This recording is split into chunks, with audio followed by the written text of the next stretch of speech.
আসসালামু আলাইকুম। আপনি সবাই কেমন আছেন? আমিও আল্লাহর রহমতে ভালো আছি। আমার ভিডিওটি কাছে কিংবা দূরে, দেশ কিংবা দেশের বাহিরে যারা দেখছেন তাদেরকে অসংখ্য ধন্যবাদ। বিশাল বড় একটা কাতলা মাছ বাদল কাকা আমাদেরকে দিয়ে গিয়েছে আমার বড় নানাসের জন্য। তো ফ্রিজ যখন খুলে দেখি এত বড় একটা মাছ, মাকে বলতেছিলাম যে মা এই মাছটা কে দিয়েছে? বলতেছিল যে তোমার বাদল কাকা নিয়ে আসছে, ওনাদের নিজেদের পুকুরের মাছ। তো এই মাছটার ওজন ছিল 4 থেকে 5 কেজি। দেখেন আমার শাশুড়ি মা আলগাইয়া রাখতে পারছিল না। যাই হোক, বাবা সকাল সকাল ঘুম থেকে উঠেই ঢেঁড়স কিনে নিয়ে আসছে 1 কেজি আর লতি কিনে নিয়ে আসছে। তো এই ঢেঁড়সগুলো এত সুন্দর ছিল, একদম ফ্রেশ। তো হাফ কেজি দিয়ে ভাজি করবো আর হাফ কেজি শিং মাছ দিয়ে মাখো মাখো করে রান্না করব। আমার কাছে মাখো মাখো করে তরকারি রান্না করলে এত মজা লাগে কি বলবো। তো ঢেঁড়সগুলো প্রথমত ভাজা ভাজা করে নিব। অনেক ঢেঁড়স মানে ঢেঁড়স তরকারি রান্না করলে লোত লোত হয়, ওইটা আমার কাছে ভালো লাগে না খেতে। যদি আপনি ঢেঁড়সটা এরকম ভাজা ভাজা করে রান্না করেন, কোনো রকম লোত হবে না।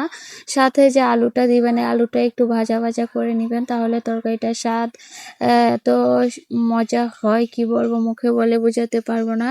যদি একবার রান্না না করে খান, আমার মতো এভাবে একদিন রান্না করে খেয়ে দেখেন, এত মজা লাগে, মন চায় যে বারবার এভাবে রান্না করে খাই। আর ঢেঁড়স হচ্ছে শরীরের জন্য অনেক উপকারী।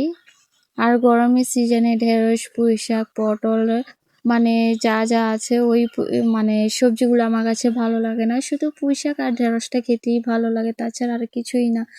আর এখানে হচ্ছে আর ঢেঁড়স কখনো এইভাবে আলু দিয়ে রান্না করে খেয়েছেন ভাজি করে? এই দেখেন আজকে আমি রান্না করে খেয়ে দেখবো, এত মজা লাগে কি বলবো। আপনারা একবার এভাবে রান্না করে খেয়ে দেখেন, অনেক মজা হয় ভাজিটা।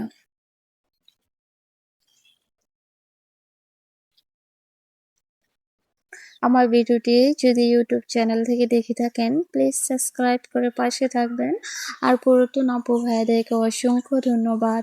এদিকে রান্না বান্না শেষ করে যখন ঘরে এসে দেখি রুমের অবস্থায় এরকম শিফা 12টা বাজা রেখেছে, তখন তো কি বলবো। তো শিফা বুঝে গিয়েছে ওকে আমি বকা দিব, তো এসেই রুমে এসে বলতেছে আম্মা আসসালামু আলাইকুম, তখন বকাই দিব না, হাসবই। যাই হোক, ওকে আর কিছুই বলি নাই। তো এদিকে দেখেন শিফা ঘুম থেকে উঠে চিপস খাবে, ওকে বলতেছিলাম আম্মু পচা জিনিস খায় না।